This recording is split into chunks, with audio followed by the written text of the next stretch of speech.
นางยินอูค่ะเกิดเมื่อ1 แห่ง1992ที่วันหนองโมทุ่งดำพักใจวิ่งสีเสียงค่ะเมื่อแต่ถึงเมื่อ2 แห่ง11ค่ะเนาะต่อ2 แห่ง17นะคะเนาะเนากันกอริลลาเลฟิงเงต้าเนี่ยได้ยำใจมาปกป้องหมอซอนเขาใช่ค่ะเนาะแต่มีอันนั้นเหรแต่2 แห่ง17ต่อ2 แห่ง19ได้ขยำเหตุการณ์มาเนาะCommunity Driven Development ค่ะเนาะ NCDDP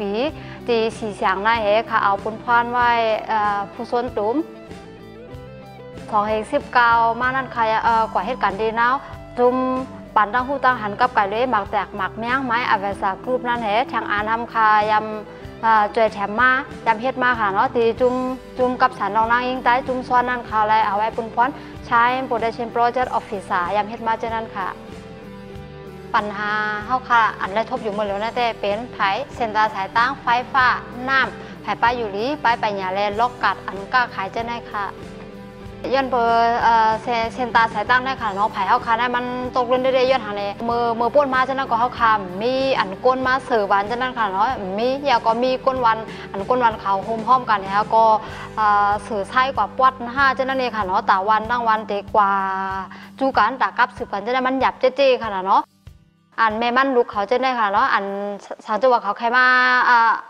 ตาเอามาห้องยาได้มันเปิดเซนตาสายตั้งเหมือนที่เฮาคาซุ่มเขาย้ำปนปอค่ะซุ่มขย้ำเนี่ยจึงเขาก็จังลูกซุ่มอาสาขาวกว่าค่ะเนาะอันนั้นทางไผ่ไปหยาแน่ซ้ำเน่าเขาคาได้แต่มีสหวัด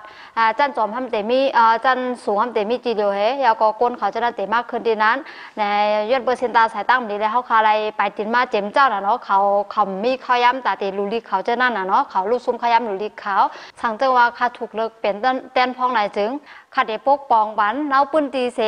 ลองกินสู้รับเจ้าได้อย่าเฮามีมาไหนคาตื่นเด็กข้าเจ้าให้สั่งกว่าค่ะข้าเขาผักถึงเฮาพ่อแม่ก้นเมืองเฮาค่ะกูก็หู้ป่องว่าแคบกลางเจ้านึงอันได้มันมีกาขันแล